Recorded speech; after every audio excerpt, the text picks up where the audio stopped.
इस चैप्टर के शुरुआत में हम देखते हैं पिक्सो पेड़ के पास खड़ा होकर कुछ समय पहले हुए घटनाओं को याद कर रहा होता है। मैंने सुना है काना को हिल्ट स्टेट में बुलाया गया है, कहीं ये रिन फिशर फैमिली के डेथ के मामले में तो नहीं। ये बहुत ही अजीब है। टेनर जो कि इस ड्रग को कई सालों से हैंडल करते हुए आ रही थी, वे अचानक इसी ड्रग के कारण मारी गई। कुछ लोगों को तो ये भी कहना है वे ऐसा व्यक्ति नहीं था जो कि बेमौत मारी जाए, वो भी उस ड्रग की कारण। ये बहुत ही अजीब है। टेनर के द्वारा अडॉप्ट किए गए उस लड़की के ऊपर अभी तक किसी की नजर नहीं गई है। तभी उस भीड़ में से एक व्यक्ति कहती है, क्या हम उसे डॉटर कह सकते हैं? उसे तो ऐसा भी माना जाता था कि वो उसकी सेकेंड वाइफ है। उसी भीड़ में से एक कहती है, एक्चुअली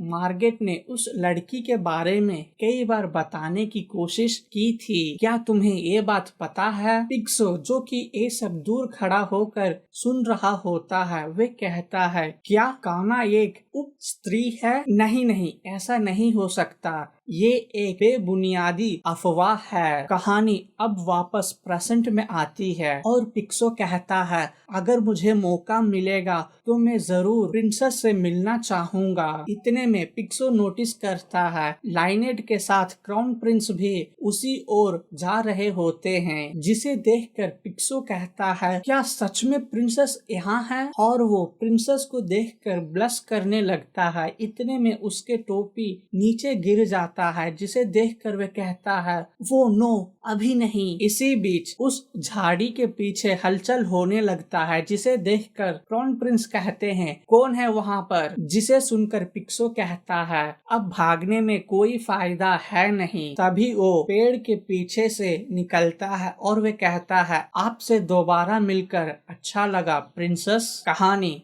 प्रेजेंट में आती है। क्राउन प्रिंस पिक्सो को घूर कर देख रहे होते हैं और वे मन ही मन में कह रहे थे, ये तो वही व्यक्ति है जो कि उस दिन काना से बात कर रहा था। और वे कहते हैं, क्या ये सच में काना का ही दोस्त है? क्राउन प्रिंस गुस्से से कहते हैं, तुम यहाँ क्या कर रहे हो? पिक्सो जवाब देता है और वे कहता है, मैं तो यहाँ वॉकिंग के लिए आया था। क्राउन प्रिंस कहते हैं, क्या तुम मुझे मूर्ख समझ रहे हो? तुम एक कह रहे हो जिसे मैं मान लूं? इतने में लाइनेट क्राउन प्रिंस के कानों में फुसफुसाते हुए कहती है, क्राउन प्रिंस यही सही मौका है, क्योंकि हम भी अभी वॉक पर निकले हैं, तो क्यों ना हम टी एक साथ पिए? जिसे सुनकर क्राउन प्रिंस हैरान हो जाते हैं और वे कहते हैं, लाइनेट ये तुम क्या कह रही हो? लाइनेट मुस्कुराते हुए कहती है, एक्चुअली मुझे इससे कुछ पूछना था, इसीलिए मैं ये ऑफर कर रही हूँ। क्राउन प्रिंस भी लाइनेट के बात मान लेते हैं और उसे भी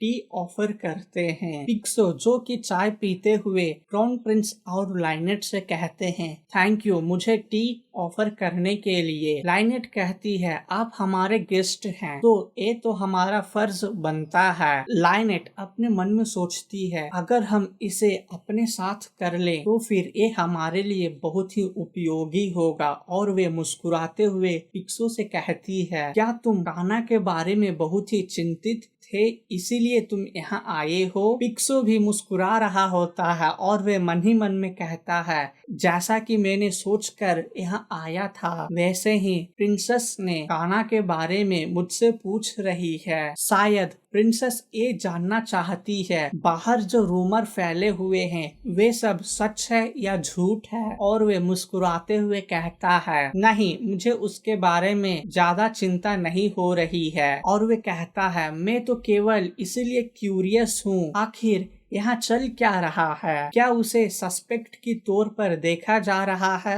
उसके अंकल और आंटी के मौत के लिए, या फिर उसे हमारे लॉर्ड द्वारा किसी साजिश में फंसाने की कोशिश कर रहे हैं? इतना कहते ही वे अपने मन में कहता है, मैं प्रिंसेस से किस तरह अप्रोच करूं? क्या मैं इन्हें थोड़ा और टीस करूं? इतना सोचते ही उस चाय के कप को टेबल पर रखता है और वे कहता है, क्या काना यहाँ है? लाइनेट, जो कि उसके इरादे को समझ लेती है, वे कहती है, तुम यहाँ इसलिए नहीं आए हो ताकि तुम काना के बारे में पूछ सको। पिक्सो ये सुनकर हैरान हो जाता है। इतने में लाइनेट कहती है, तुम इसीलिए इतना उतावले हो ताकि तुम ये जान सको काना सच में किसी का खून की है या नहीं। मुझे ऐसा लग रहा है तुम जरूर कुछ ना कुछ उसके बारे में जानते हो। पिक्सो ये सुनकर पूरी तरीके से चौंक जाता है और वे कहता है, क्या? लेकिन आपको इसके बारे में कैसे पता चला? लाइनेट मुस्कुराते हुए कहती है, तो फिर तुम बताओ, आखिर तुम काना के बारे में क्या जानते हो? पिक्सो लाइनेट को गौर से देख रहा होता है और वे मन ही मन में कहता है, लाइनेट हेल, मैंने तो सोचा था ये एक इनोसेंट प्रिंसेस है, लेकिन ऐसा नहीं है। अगर मैं चौकन्ना नहीं रहूंगा तो फिर मैं इनके बिछाए जाल में फंस जाऊंगा। इतना कहते ही वे मुस्कुराते हुए लाइनेट से कहता है, हो डियर योर हाइनेस, क्या अभी मुझसे पूछताछ हो रही है? लाइनेट कहती है, वेल, तुम ऐसा समझ सकते हो। पिछले बार की तरह तुम काना से इतने आसानी से तो मिल नहीं सकते। और लाइनेट कहती है, उसे जल्द ही मोनास्ट्री भेजा जा रहा है। जिसे सुनकर पिक्सो कहता है, क्या मोनास्ट्री? इतना कहते ही वे अपने चेहरे पर एक अजीब सा मुस्कुराहट लाता है और वे कहता है, क्या आपको सच में ऐसा लग रहा है वे मोनास्ट्री चली जाएगी? इतना कहते ही वहाँ का सीन कट होता है और हम देखते हैं आगोस को, जो कि अपने कमरे में होता है और वो कोई चित्र बनाने की कोशिश कर रहा था। वे उसे बनाते बनाते कहता है, ये विलेज उस मोनास्ट्री से भी बहुत अच्छा है। यहाँ कोई रोक टोक करने वाला व्यक्ति भी नहीं है जिससे मैं शांति से अपना काम कर सकता हूँ। इसी बीच वहाँ कोई आता है और वे कहता है, योर हाइनेस, प्लीज आप इतना vulgar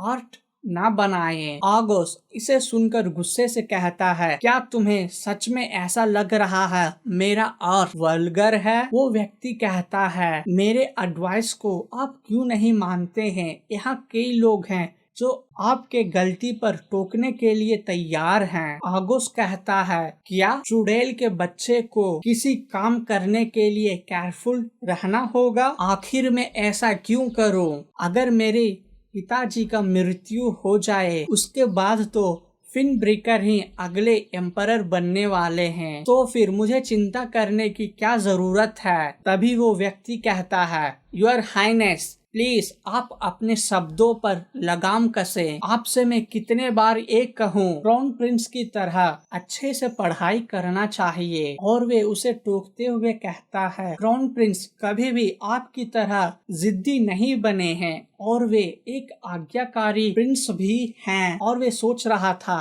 your highness this, your highness that, your highness, your highness.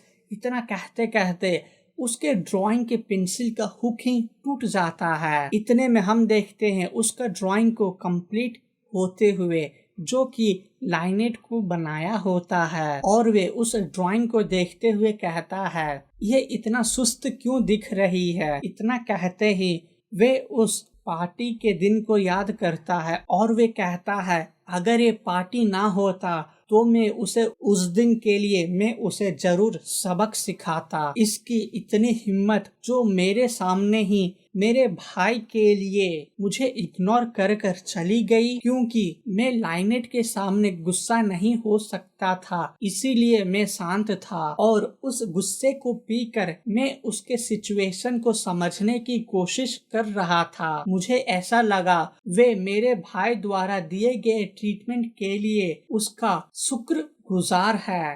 आखिर क्यों मैं उस लड़की के लिए इतना क्यूरियस हूँ? इतना कहते ही वे उस टेबल पर अपने हाथ को पटकता है और वे कहता है, मुझे इसे और भी अच्छे से बनाना चाहिए। इतना कहते ही उसकी नजर खिड़की से बाहर की ओर जाती है, जहाँ काना भागते हुए कहीं जा रही होती है, जिसे देखकर आगोस कहता है, आखिर ये लड़की यहाँ क्या कर रही है? सीन यहाँ कट होता है और हम देखते हैं काना को, जो कि बैरॉन के कमरे में जाती है और वे कहती है, एक्सक्यूज मी बैरॉन, ये मैं हूँ काना। बैरॉन उसे देखकर अचंभा हो जाते हैं, तभी वो कहती है बैरॉन। और इसी के साथ ये चैप्टर खत्म होता है। मिलते हैं अगले चैप्टर में जल्द ही।